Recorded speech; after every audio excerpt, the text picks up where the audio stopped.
Ageu, capítulo 1. Logo após o profeta Sofonias, nós estaremos lendo do versículo 1 até 8. O tema proposto para esta noite é a fidelidade ao Senhor e suas implicações. Ageu 1, a partir do verso 1 até 8. Diz assim a palavra do Senhor: no segundo ano do rei Dario, no sexto mês do primeiro dia do mês, veio a palavra do Senhor por intermédio do profeta Ageu a Zorobabel, filho de Salatiel, governador de Judá, e a Josué, filho de Josadaque, o sumo sacerdote, dizendo: assim fala o Senhor dos exércitos. Este povo diz: não veio ainda o tempo em que a casa do Senhor deve ser edificada. Veio, pois, a palavra do Senhor por intermédio do profeta Ageu, dizendo: acaso é tempo de habitardes vós em casas apaineladas, enquanto esta casa permanece em ruínas?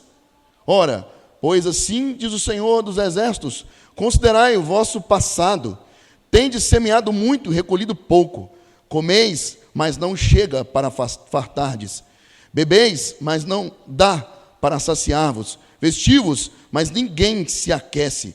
E o que recebe salário, recebe-o para pô-lo num saquetel furado.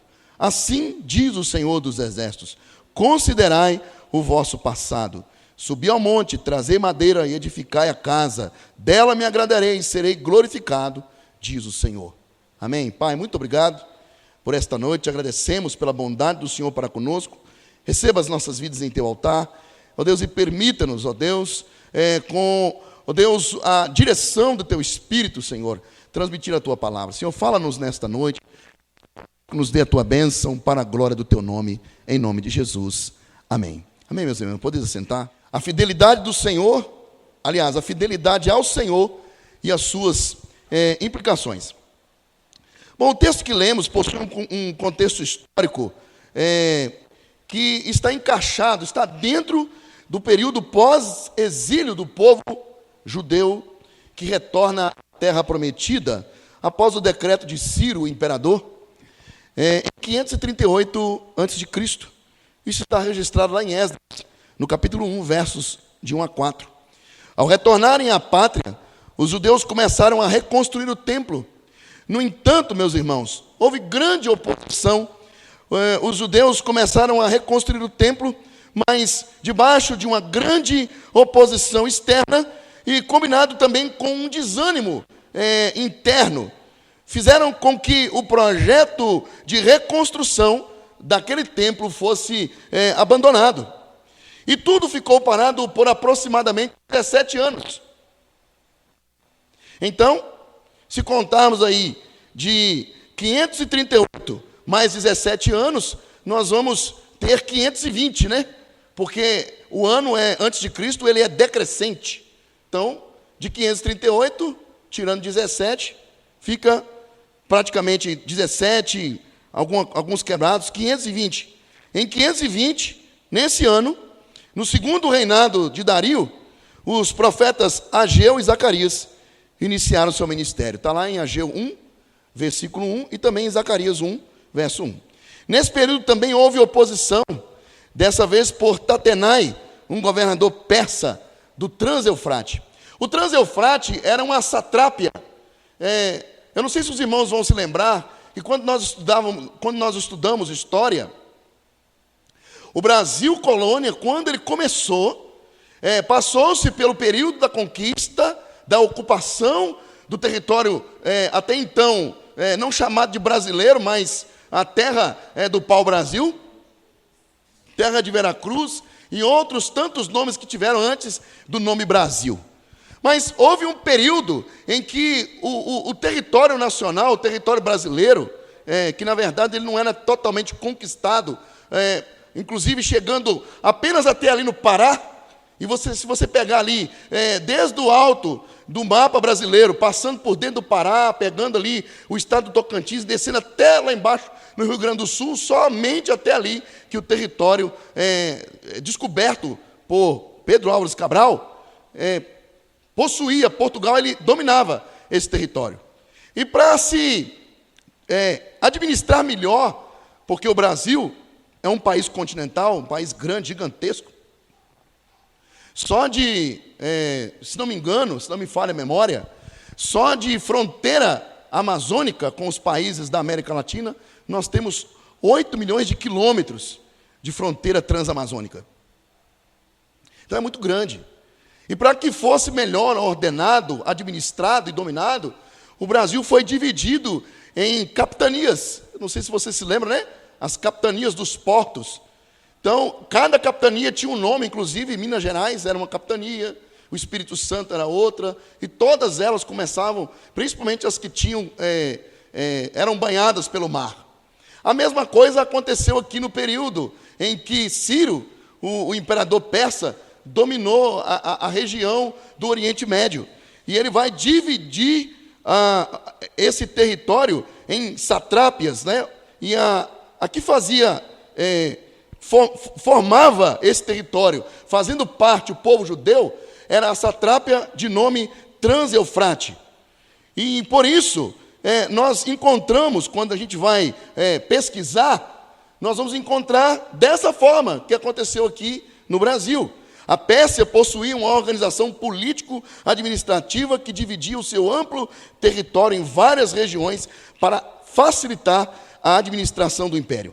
A Palestina, na época de Neemias, pertencia à satrápia Trans-Eufrate. Essa satrápia era formada pela Síria, pela Fenícia, a terra de Canaã e o Chipre. E quem comandava e governava esse território chamava-se Tatenai. E quando os judeus retornaram para a terra, para a Judéia, para reconstruir o templo e os muros que estavam derrubados, Tatenai, ele se coloca contra essa construção. Porque a partir do momento que os judeus começassem a colocar de pé os símbolos que lhe eram caros, ele temia perder o poder. Então essa era a oposição externa, e juntamente com essa oposição externa também veio o desânimo, a falta de vontade, o desejo, tendo o entendimento que aquilo que era para ser feito era impossível se fazer. Então eles começaram a fraquejar no desejo deles de reconstruir tudo que havia sido destruído, o templo e os muros. E eu não estou aqui nem falando nas residências que haviam sido incendiadas, e muitas delas não suportaram a temperatura do fogo e ruíram. E por causa dessa oposição e também um desânimo, eles deixaram a construção, abandonaram essa missão. E esse abandono durou um período de 16, 17 anos. Mas Dario I, ele vai reeditar o decreto de Ciro para que o templo fosse reconstruído no prazo de 4 anos. Está lá em Esdras, no capítulo 6, versos de 13 a 15. É interessante, meus irmãos, que o próprio livro de Ageu nos informa a data em que as profecias contidas nele foram entregues, a saber, entre os meses de agosto e dezembro do ano de 520 anos antes de Cristo. Ageu, versículo 1, verso 1. Mas diante de todo esse contexto, nós estamos aqui perante um dos profetas que a Bíblia menos fala. Mas quando nós vamos estudar sobre ele, nós estamos diante de um profeta que ele registrava tudo que Deus falava com ele. Inclusive o momento, a hora e a situação que estava acontecendo à sua volta no momento que o Senhor se revelou a ele. Ele fazia questão de anotar as datas, o horário e o ano, e quem estava no trono. Quais eram os líderes que estavam por administrar o povo. Por isso que no capítulo 1, no versículo 1, ele vai dar nome aí aos líderes do povo de Israel. Porque é a esses líderes que ele escreve, para que estes líderes pudessem renovar o ânimo do povo, em face a tantas dificuldades, em face a muitas adversidades. Mas para que possamos observar os aspectos da fidelidade a Deus e as suas implicações, nós precisamos observar algumas questões que podemos achar nesse espaço dos versículos de 1 até o 8. no capítulo 1, nos versos de 1 a 2, para que possamos ser fiéis a Deus e entender a implicação do que isso tem na nossa vida, nós precisamos entender que servimos a um Deus o qual nós temos que dar a Ele prioridade em todas as áreas da nossa vida. O texto, ele vai começar como lemos. No segundo ano do rei Dario, no sexto mês, no primeiro ano do mês, olha aí, ele vai registrando tudo. Veio a palavra do Senhor por intermédio do profeta Ageu. E ele vai escrever isso a Zorobabel, filho de Salatiel. Aqui ele é o governador, ele ocupa esse cargo político. Mas Salatiel, se fosse o período da monarquia, ele seria rei. Mas como havia um imperador, um dominante, o imperador pega o descendente de Davi e transforma ele no governador. E não somente ao governador, mas Ageu também, ele vai mencionar Josué, filho de Josadaque, o sumo sacerdote, ou seja, o líder espiritual daquele povo, dizendo: assim fala o Senhor dos exércitos, este povo, olha como é que Deus trata o povo de Judá, este povo, diz o Senhor, não veio ainda, está falando, não veio ainda o tempo em que a casa do Senhor deve ser edificada. Zorobabel era o governador de Judá, Josué o sumo sacerdote, eles é que eram os principais líderes, como já falamos, e foi dado a eles a incumbência da reconstrução do templo. Já tinham voltado e começaram a levantar o altar, mas a obra se atrasou. Ageu enviou uma carta de fôlego a esses líderes para que os mesmos exortassem o povo. Mas o autor também vai se utilizar de uma expressão que acabamos de dar ênfase a ela. A expressão é a seguinte: este povo, que aqui expressa e transmite o desagravo implícito da parte de Deus para observar aos leitores que Deus não estava se agradando do povo de Judá. Aqui não é uma pergunta, no versículo 2. Acaso é o momento de edificarmos a casa de Deus, o templo? Não, eles estavam afirmando, não é o momento, não é o período de se edificar a casa do Senhor.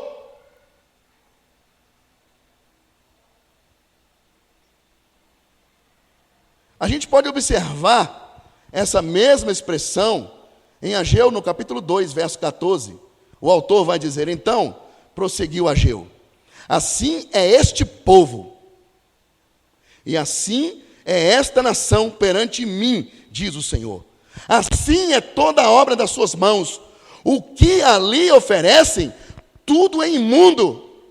Deus, se os irmãos observarem a narrativa do texto, não está dizendo meu povo, está dizendo este povo, expressando o seu desagravo.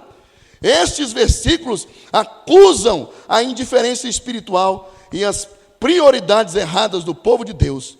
Diante dessa realidade, alguns comentaristas chegam a afirmar que essa fala do povo registrada pelo profeta Ageu, quando eles dizem, não veio ainda o tempo de se edificar a casa de Deus, era a desculpa que o povo oferecia para não reconstruir o templo. De acordo com o modo de pensar e agir daquele povo, o tempo não era apropriado. Mas na realidade, meus irmãos, a dificuldade estava sendo implantada pelo próprio povo. Devido à oposição, devido ao desânimo, devido às circunstâncias externas, devido ao fator chamado tempo. O subterfúgio aqui, meus queridos, está claro. Eles não diziam que a obra não deveria prosseguir. Entretanto, a mensagem de Ageu os tocou e os motivou para que voltassem a tomar as suas ferramentas e que continuassem a obra que tinham começado. Se nós, trazendo isso para os nossos dias, se nós nos preocuparmos somente em pôr as nossas necessidades físicas, enquanto ignoramos a nossa relação com Deus, seremos conduzidos à ruína, à semelhança do reino de Judá. Mas se colocarmos Deus em primeiro lugar, como nos ensina a palavra de Deus lá em Mateus, no capítulo 22, verso 37, o autor vai dizer: amarás o Senhor teu Deus de todo o teu coração, e de toda a tua alma, e de todo o teu entendimento. E nesse trecho, um metodista, teólogo do século XVIII, ele vai fazer o seguinte comentário: amar ao Senhor de todo o coração é fixar ou ter insistência, mania, obsessão, empregando as feições supremamente nele, mais fortemente do que em qualquer outra coisa que possamos entender que venha a ser prioridade em detrimento à obra de Deus. É estar disposto a desistir de tudo o que consideramos querido em favor do propósito eterno de Deus. Portanto, meus irmãos, devemos dar a Deus a única prioridade. Eu me lembro que, conversando com alguém aqui, eu disse assim: por que nós temos a mania de fazer com que a nossa agenda sobrepuja a agenda de Deus? E não é somente nós aqui, não. Isso está geral na igreja de Deus. O mais importante são as minhas coisas. Se der tempo, eu faço as coisas de Deus. Essa é a realidade da igreja. E Deus está chamando a atenção do povo judeu justamente por causa disso. E nós precisamos atentar para isso. Deus deve ter a prioridade em nossas vidas. Ele entregou o seu Filho por nós. Por isso Ele merece a nossa prioridade. Porque Deus não teria necessidade de olhar para nós, sequer olhar para nós. Mas Ele nos deu o seu Filho, priorizando a nossa vida, nos resgatando de uma situação vil e deplorável. Ele priorizou a sua obra salvífica. E nós precisamos aprender com isso. Hoje, lá na ministração do pastor Cleilson, ele vai estar falando, ele está falando a respeito de tantas coisas que têm sido ensinadas para o povo.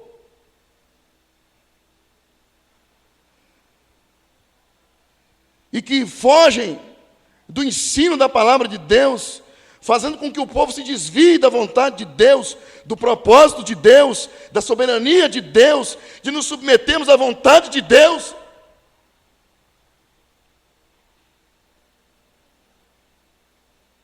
E tantas outras coisas. E ele aponta lá o engano do ecumenismo, em nome de uma unidade falsa. E que a intenção dessa unidade maligna é desviar a atenção do povo de Deus para a santidade que Deus requer de nós. E para sermos santos, nós não podemos ter aliança com as coisas deste mundo. E além de não podermos ter aliança com as coisas deste mundo, porque apesar de alguns, como ele disse lá, estarem querendo construir uma aliança com as coisas deste mundo, ter amizade com este mundo, Deus nos chamou para uma realidade muito maior, muito superior. Era este mesmo Deus que o povo de Judá estava dizendo que servia, mas que na verdade não tinha em seu coração este Deus como prioridade. Deus precisa ser prioridade na nossa vida. No início do evento, o pastor Gilberto falou a respeito do perigo que este evento corre. Eu não sei de quanto em quanto tempo ele é feito, se é de 2 em 2 anos, se é de 4 em 4 anos, mas ele disse: se nós corremos o risco de ser aqui, de estarmos fazendo aqui o último evento, tendo todas as igrejas juntas. E ele vai apontar para a situação que está acontecendo à nossa volta, e nós, de propósito, porque essa é a verdade, não queremos enxergar o perigo que nos rodeia. Isso não vai acontecer agora não, isso é lá para frente, porque desde que o mundo é mundo, eu ouço dizer que Jesus está voltando. Essa é a fala no meio dos ímpios e passou a ser no meio dos crentes. Mas a palavra de Deus diz que ainda que muitos tenham a volta de Jesus por tardia, Ele não tarda em voltar. Ele está voltando. Hebreus vai dizer que no princípio, lá no capítulo 1, verso 1, falou o Senhor a nós pelos profetas, falou o Senhor aos nossos pais por intermédio dos profetas. E ele continua dizendo, nesses últimos dias nos falou por intermédio de seu filho. E quando nós vamos olhar, quando foi escrito a epístola aos Hebreus, naquela época já estava se falando dos últimos dias, e nós estamos vivendo o que hoje?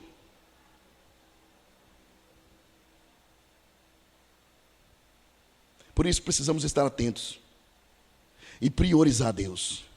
Em segundo lugar, é necessário, na nossa fidelidade a Deus, sacrificar os nossos desejos e vontades.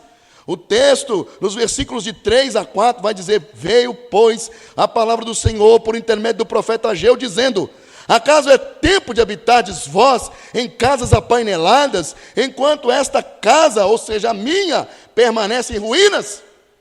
Olha aqui, o autor faz um trocadilho.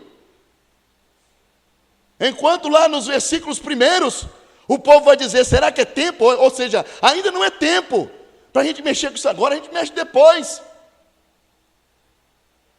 Aí Deus, através do profeta Ageu, vem desmascarando o povo.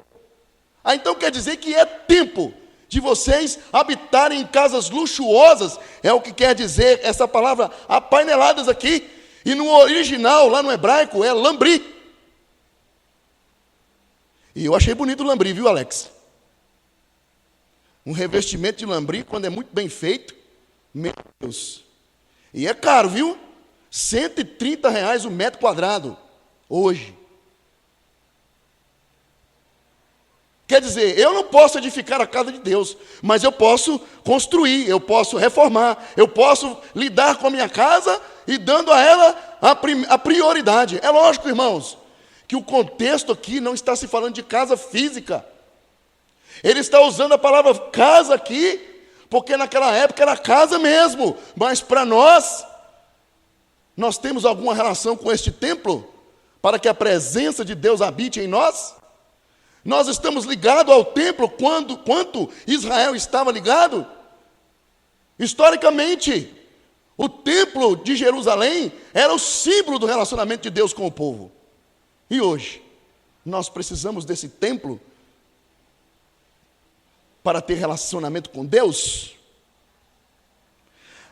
Ageu vai revelar a hipocrisia de suas objeções, empregando uma questão retórica aqui, usando a mesma fala do versículo anterior, como já falamos, mas de forma contrária. Acaso é tempo? Ou seja, as casas do povo estavam bem cuidadas, e provavelmente possuíam paredes e tetos de madeira trabalhada, conforme 1 Reis, no capítulo 7, verso 3. O texto vai dizer, a cobertura era de cedro, abrangendo as câmaras laterais em número de 45, 15 em cada andar, as quais repousavam sobre colunas. Eles estavam vivendo em luxo, ou seja, suas casas eram luxuosamente revestidas, como falamos, de lambri, madeira trabalhada para revestimento. Para isso havia tempo. Enquanto a casa de Deus estava em ruínas, Deus perguntou ao seu povo, como podem viver no luxo quando a minha casa está em ruínas? Naquele tempo, como acabamos de falar, o templo era o símbolo da relação de Judá com Deus, o lugar da habitação e da presença especial de Deus com o seu povo. 1 Reis, capítulo 8, verso 27. Mas de fato, habitará Deus na terra? Eis que os céus e a terra, os céus dos céus, não te podem conter, quanto menos esta casa que eu edifiquei para o Senhor. Entretanto, ainda permanecia, ou seja, aquela casa permanecia sem terminar. Mas hoje, após o advento de Cristo, não há mais essa relação templo, povo. Não existe mais hoje Deus no templo e eu tendo que ir adorar Deus no templo. Nós não estamos presos no templo para adorar a Deus. E ao contrário, muito menos. Deus não precisa de templo para se manifestar. Foi por essa causa que Deus deixou o templo ser destruído. Porque o povo de Israel estava idolatrando o templo. Deus não precisa de templo para ser adorado. Lá em 1 Coríntios, no capítulo 3, versos 16 e 17, Paulo vai afirmar: não sabeis que sois santuário de Deus e que o Espírito de Deus habita em vós? Porque o santuário de Deus, que sois vós, é sagrado. Portanto, quanto mais arduamente o povo trabalhava para si mesmo, menos tinha, porque ignorava a sua vida espiritual. O mesmo ocorre hoje. O crente tem ignorado a sua vida espiritual e tem dado mais ênfase à sua agenda do que à agenda de Deus. E quando o colocamos em qualquer outro lugar, todos os nossos esforços serão inúteis. Mas quando edificamos a casa de Deus, dando prioridade ao envolvimento com a sua obra, ou seja, com a dinâmica da igreja, na comunhão com os santos, na leitura da palavra e outras coisas agregadas a essa necessidade, estamos priorizando Deus. Mateus capítulo 6, verso 33. Buscai, pois, em primeiro lugar o seu reino e a sua justiça, e todas essas coisas vos serão acrescentadas. Neste trecho, o pastor e comentarista inglês Matthew Henry, ele vai dizer: procurar o reino de Deus e a sua justiça significa procurar a sua ajuda em primeiro lugar, saturar os nossos pensamentos com seus desejos, tomar o seu caráter como modelo e lhe servir, sendo a ele obediente em todas as coisas. O que é o mais importante para você? É uma pergunta. Haverá pessoas, objetos, metas e outros desejos que venham competir com aquilo que é prioridade? Qualquer destas coisas podem tirar Deus do centro e do primeiro lugar. Nós precisamos decidir enfaticamente a quem nós vamos priorizar, disse o teólogo. Isso é buscar a Deus em primeiro lugar. Precisamos, meus irmãos, sacrificar a nossa agenda.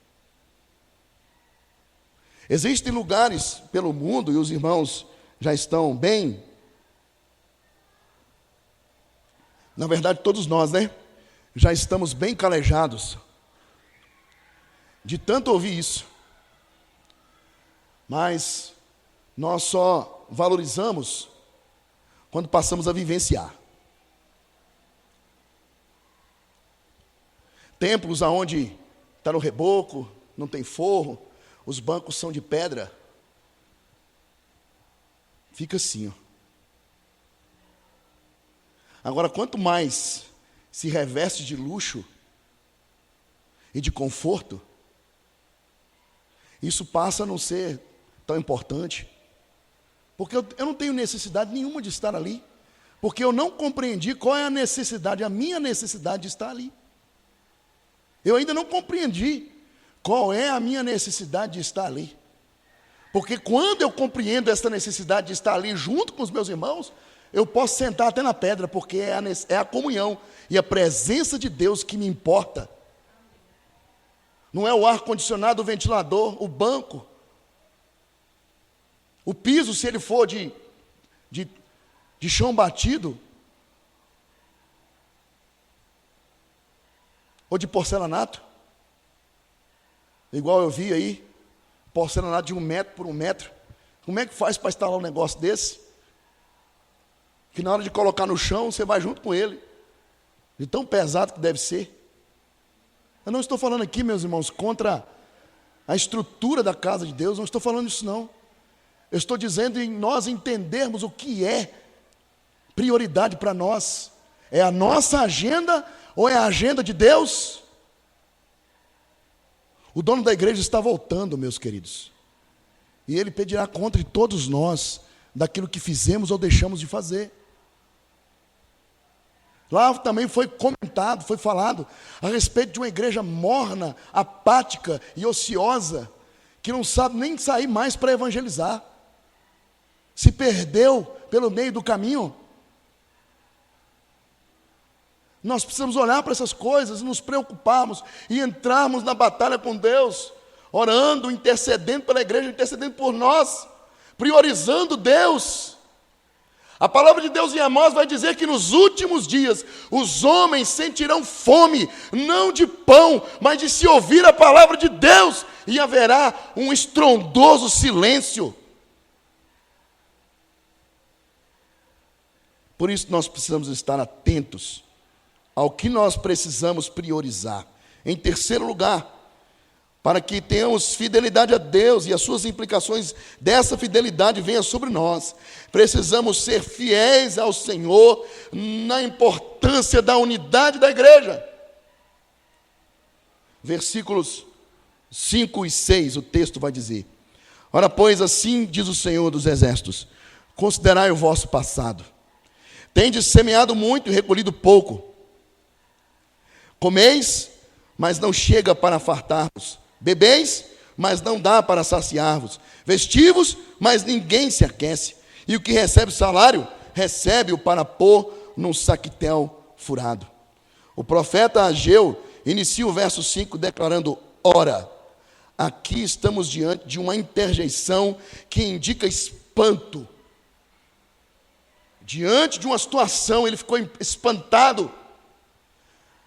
Mediante os esforços de vocês, o resultado é 0. Quando deveria ser 100%, mas é 0.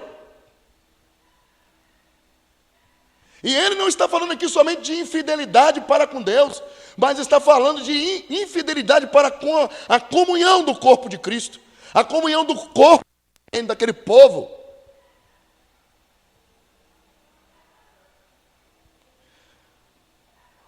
O poder divino por trás das ideias e do processo, como já falamos, é de Deus. E este Deus convocou pessoas negligentes a reconsiderar o que estavam fazendo. Eles estavam deslocados de suas prioridades. Sua hierarquia de valores tinha sido perturbada, ou seja, Deus estava sendo desprezado. O lema era o seguinte: serve o teu próprio eu e deixa que Deus espere o momento que eu puder fazer.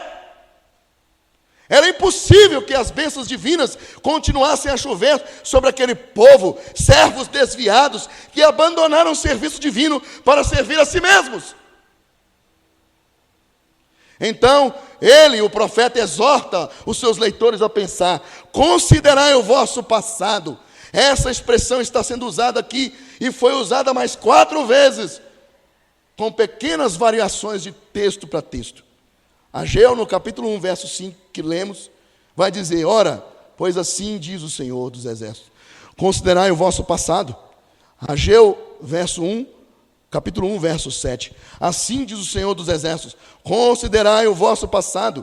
Ageu 2, 15. Agora, pois, considerai tudo o que está acontecendo desde aquele dia, antes de pôr pedras sobre pedra no templo do Senhor. Ageu, capítulo 2, verso 18. Considerai, eu vos rogo, desde este dia em diante, desde o 24º dia do mês 9, desde o dia em que se fundou o templo do Senhor, considerai essas coisas. Já não há semente no celeiro. A tradução inglesa aqui para considerar é: pensai no que tendes feito. Parai e analisai, que subentende que o que eles tinham feito era errado. A versão NVI diz: considerai os vossos caminhos.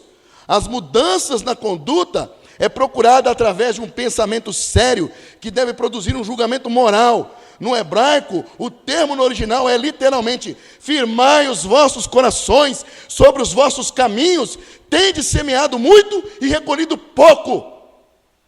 O povo de Judá foi tirado do cativeiro. Essa era a sua realidade. Qual era a nossa realidade? Muitas coisas, porém, estavam erradas. Eles tinham semeado intensamente e despendido muito esforço na agricultura. Mas dali recolheram poucos e foram ínfimos os resultados. Não é que se estivessem morrendo de inanição, mas com frequência sentiam as dores da fome. Tinham vinho, mas não era tanto quanto queriam. Usavam roupas bastante cruas e que não eram adequadas aos dias de frio. Tinham ganhado dinheiro, mas nunca o suficiente para as suas necessidades. Eles puseram o ouro e a sua prata em sacolas cheias de buraco. Em outras palavras, o que eles obtinham nunca lhes deu boa margem de conforto. Além disso, com frequência, não tinham dinheiro suficiente para as despesas básicas.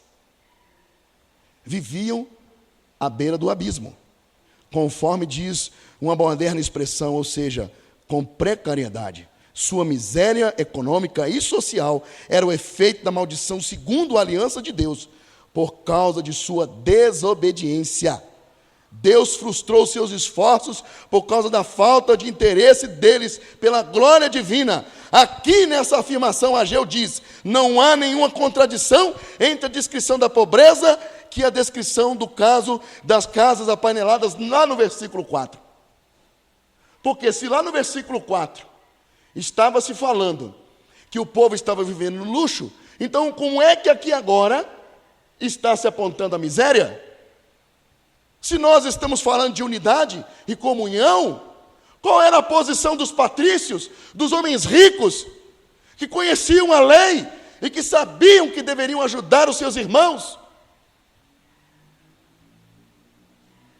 Pois, como em outras sociedades, os ricos coexistiam com os pobres. Então, podemos perceber também que o desprezo a Deus coexistia com a miséria do próximo. Mas Lucas nos exorta a que vivamos de forma diferente. Atos capítulo 2, verso 44, 45, diz o texto: todos os que creram estavam juntos e tinham tudo em comum. Vendiam as suas propriedades e bens, distribuindo o produto entre todos, à medida que ninguém tinha necessidade. Pois após o advento de Cristo, foi trazido por Deus uma nova compreensão da unidade com este Criador, que agora passa em Cristo a ser o nosso Pai, gerando uma devoção mútua, caracterizando a comunidade dos crentes como pessoas que tinham tudo em comum, pois tinham o mesmo Pai. Foi falado lá também a respeito da unidade. Olha, pastor, então o senhor fez a mensagem baseado lá? Não. Essa mensagem já vem preparando desde quinta-feira. Olha, o que Deus está querendo nos falar, o alerta que Deus está nos trazendo, precisamos estar atentos a isso, meus queridos. Em quarto lugar, precisamos apresentar os nossos esforços, oferecendo-os integralmente a Deus. Ageu capítulo 1, versos 7 a 8. Assim diz o Senhor dos Exércitos: considerai o vosso passado. Olha, novamente: subi ao monte, trazei madeira, edificai a casa, dela me agradarei e serei glorificado, diz o Senhor. Essa passagem tem um estilo envolvente, começando novamente com considerai os vossos caminhos, trazendo e afirmando um retrato triste da carência, do desânimo que aquele povo estava contaminado. Com o uso de uma série de contrastes, Ageu, ele está dizendo: sinta o que você está fazendo. Ele é o porta-voz do Senhor, mostrando a Judá que ele precisa se esforçar mais, contextualizando essa realidade do povo aqui, aos nossos dias.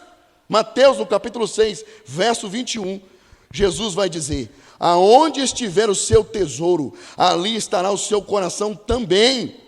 Aqui, João Calvino, ele vai afirmar, nesta declaração, Cristo prova que que são homens infelizes que têm os seus tesouros depositados na terra, porque a felicidade deles é incerta e de curta duração. Do contrário, quando estes homens investem em os seus tesouros no banco de valor celestial, a felicidade deles também ganhará valores eternos. Por isso, o apelo de Ageu para o coração, revelando que ele entendeu claramente que não tem como haver movimento com ausência de emoção. Ageu vai apelar para o coração daquele povo. Considerai o vosso passado. Quem foi você lá no exílio e quem é você agora? Quem éramos nós antes de Cristo e quem somos nós agora? Devemos considerar o nosso passado. Precisamos ouvir o convite do autor de Provérbios, quando ele diz: filho meu, dá-me o teu coração. O propósito de Deus nesse empreendimento era a alegria especial que ele teria nesse edifício e a honra apropriada que ele, por meio disso, receberia de seu povo. Deus queria que fizessem a sua vontade, segundo ele tinha revelado. E isso por motivo de amor e de fé, como característica nobre daqueles que foram chamados por este Deus. E não por causa de um trocadilho material. Eu vou fazer isso porque Deus vai me dar aquilo. Se Deus me der, eu estou no lucro. Se Ele não me der, eu também vou estar no lucro do mesmo jeito, porque eu já tenho uma vida eterna.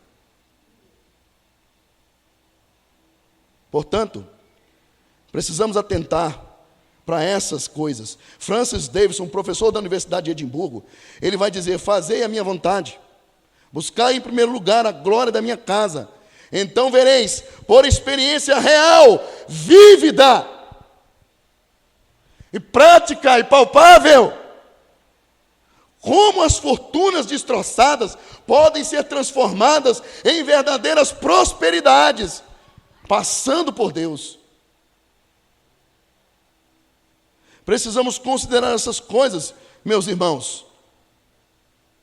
E para concluirmos, a infidelidade a Deus, bem como a fidelidade para com Ele, está ligada a implicações, conforme o seu conceito.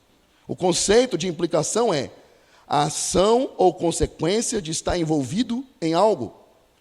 E isso é natural, pois o nosso envolvimento denunciará o nível do nosso relacionamento com o que deveria ser prioridade em nossas vidas como filhos de Deus.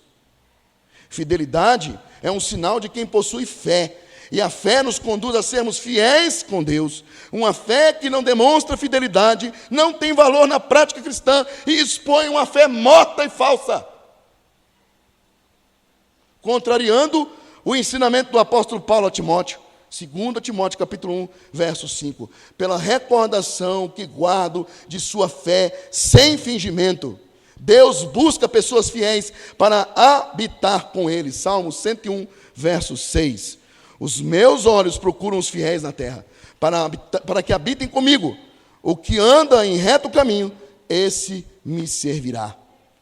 O Espírito Santo deseja produzir em nós esse caráter de fidelidade com Deus, com sua palavra e vontade. Nesse mundo de tantas informações e distrações, é fácil sermos infiéis a Deus e nos deixarmos levarmos por tantas coisas que, ao invés de nos alegrarmos, no fundo, provocam entristecimento, angústia, melancolia e doença mental.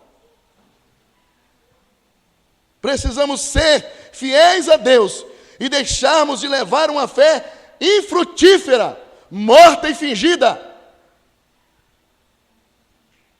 Sermos fiéis a Deus é crer e obedecer fazendo a sua vontade e sermos constantes na prática de uma vida piedosa. Meus irmãos, a situação, ela não está bonita não. A igreja de Cristo, se ela não se voltar para a palavra de Deus, ela sofrerá consequências de disciplina na mão do Deus que é Pai. Que essa palavra possa edificar o seu coração. Eu sei que, lembrando da foto do Jefferson lá, o rapaz com as costas laporadas, né? Eu sei que não é fácil sairmos daqui com as costas laporadas, mas antes da sua ser laporada, a minha já vem sendo chicoteada há bastante tempo. Deus nos chama para uma vida de fidelidade. Amém? Vamos dar a oportunidade às crianças e depois a gente faz a oração final.